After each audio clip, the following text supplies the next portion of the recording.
If you're someone who loves chicken and you've never tried a chicken picado, then you better go outside, call your neighbour and slap him in the face, because this dish tastes phenomenal.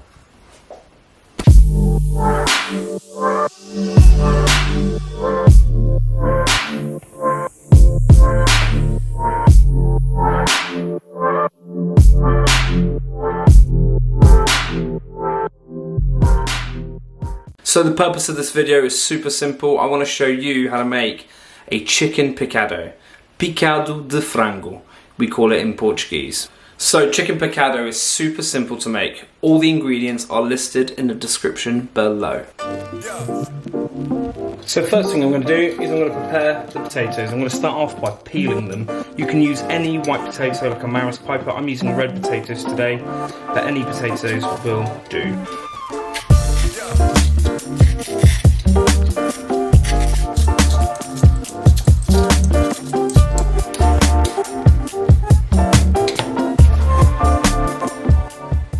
I like to cut my potatoes here on one side first, so then it lays flat, makes it a little bit safer, and then you just want to cut it into whatever sort of shape you want. I like to have mine quite thin, one because they become quite crispy, but two, it's a lot less time to cook.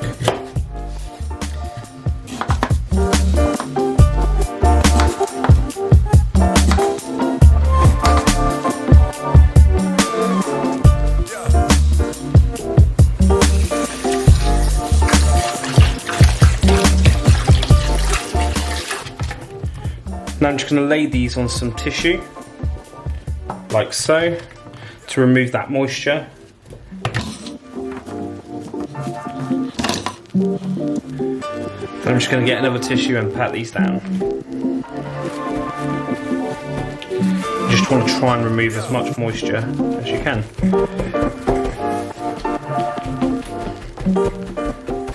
Now with the humble potato, there are several ways we can cook this. We can deep fat fry it, we can cook it in an air fryer, or we can even cook it in the oven. You could even shallow fry it. You could even part boil it and then cook it in the oven. You could even part boil it and put it in the fryer. There's several ways. What I'm going to do is I'm going to cook it with a tray, and I've got a rack as well.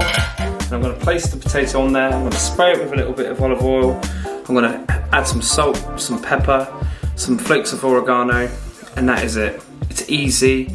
Cook it at 180 degrees, nice and slow, for around 30 to 40 minutes, but keep your eye on it. And that way you get a fewer less calories. Otherwise, go back to Madeira and they all start saying, estás gordinho. It basically means you're fat, Pedro. I love my food, what can I say? Before I cook these, what I'm going to do is I'm going to add around 1.5 tablespoons of olive oil.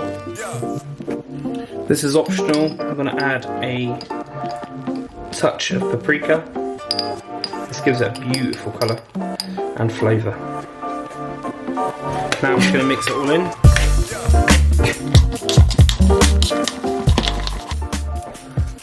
I'm going to add some salt, black pepper. Just want to give it a good mix. Whoop, one flying out. Doesn't that look freaking amazing? Now here's my cooling rack. I'm now turning on my oven to 180 degrees. I'll set myself a timer in a second. I'm going to lay these like this. You want to leave a bit of a gap in between them if you can.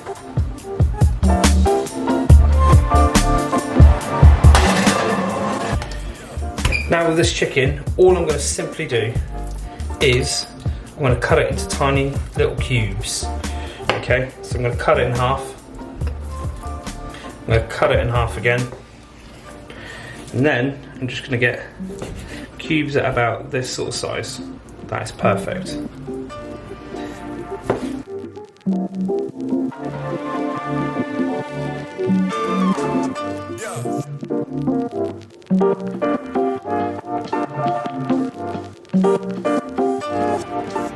Got a bowl of that, you can just squash it and it will separate. Just remove that, nice little hack for you. So essentially, Take a knife, give it a little crush, give it a shake side to side. Obviously it's always a little bit fiddly, but the garlic skin should come out like that. Just a little hack for you there.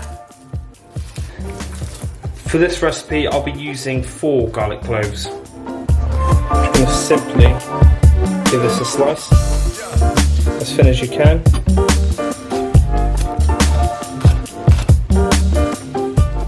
Before I start cooking, I want to talk about one key ingredient, which is Madras Powder. I thought I'd show you the brand that I actually use because sometimes it can be quite difficult to find.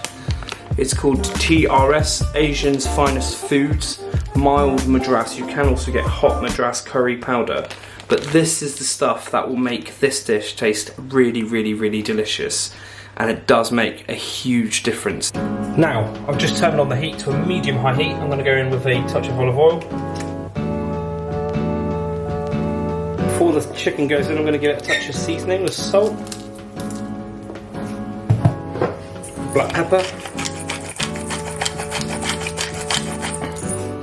Give that mix around. Now we're going to go in with that stunning chicken.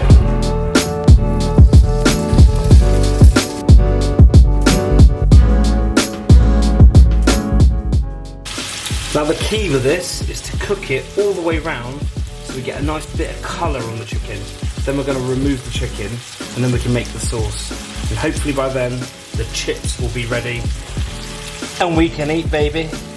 Now this bit is absolutely crucial. You can marinate these with the chicken beforehand, but I like to add it in at this stage, and you're just going to give this a bit of a break. We're going to mix it all in there, and this does give a beautiful flavour to it. This is crucial. You must have bay leaf in this recipe.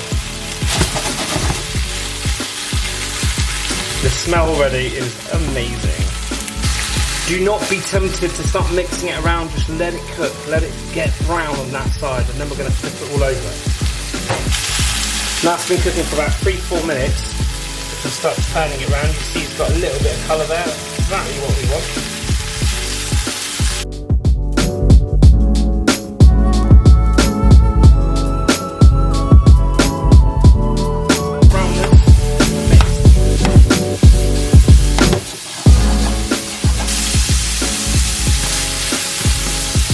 Now we're just going to remove this chicken and add it and set it to the side.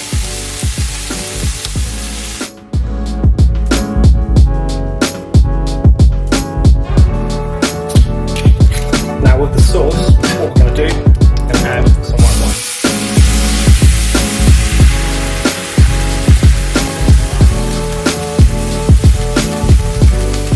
About a large glass of white wine.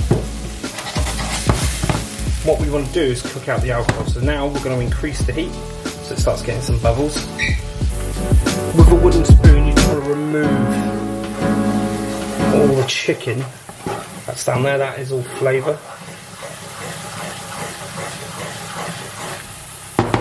Now we're going to go in with some garlic, a teaspoon of Madras powder, mix that in well. Smell instantly transforms the whole house. Half a teaspoon of paprika, maybe a bit more.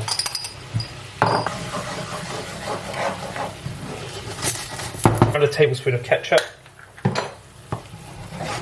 That's just going to add a sweetness to it, and it's going to help get it a little bit more creamy.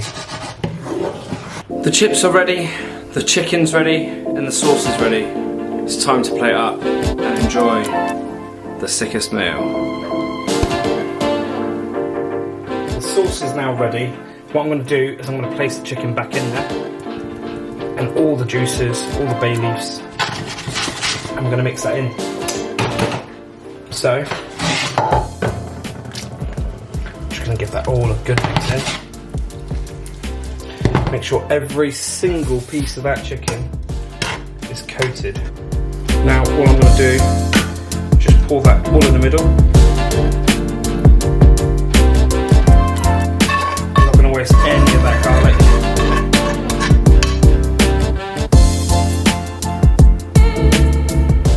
The chips are going to get a sprinkle of oregano. Just trust me with this. And the final bit, we get the chips. We're going to lay them around the outside.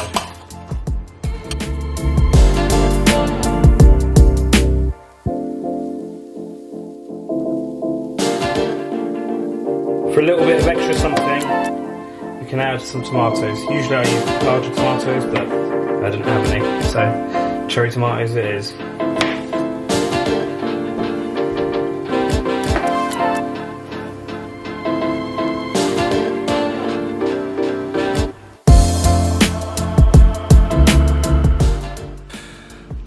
The Picado is now ready.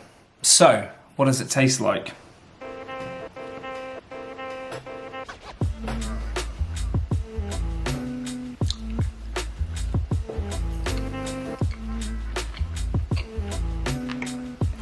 Honestly, it's so delicious, it's stupid.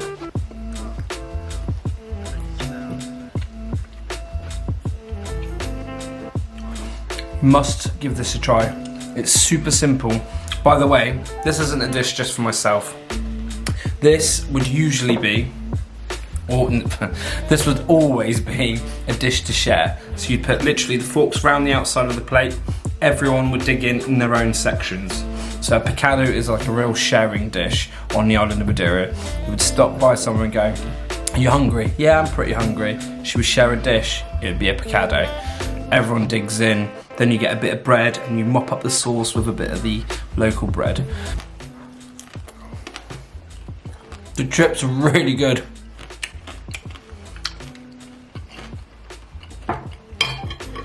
I'm gonna show you. You ready?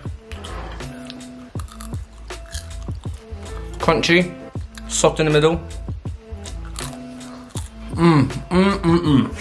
Honestly, best way to do chips. Loads of flavour,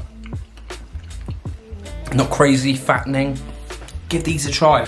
So, thank you so much for watching. If you haven't subscribed, make sure you do subscribe and leave a comment down below. Will you be trying a chicken Picado? Until next time, you beautiful people, peace. Woo!